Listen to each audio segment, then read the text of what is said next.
दोस्तों, बताया ये जा रहा है कि ये जो नौजवान अपने जज्बे, अपनी आवाज और अपनी लीडरशिप से हजारों लोगों को मोटिवेट और मोबिलाइज कर रहा है, उसामा जमील थे। कायद-ए-आज़म यूनिवर्सिटी के एक पीएचडी स्कॉलर।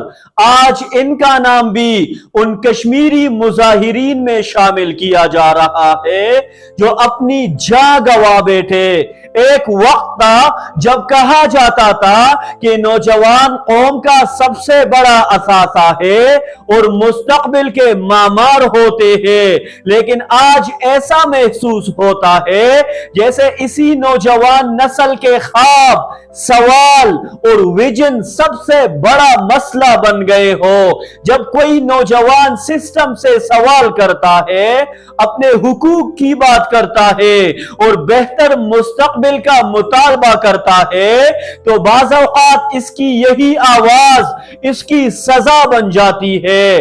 क्या वाकई पाकिस्तान अपने सबसे काबिल, बासलाहियत और बाशऊर नौजवानों के लिए उम्मीद की सरजमीन बनता जा रहा है, या फिर इनके ख्वाब एक एक करके दम तोड़ रहे हैं?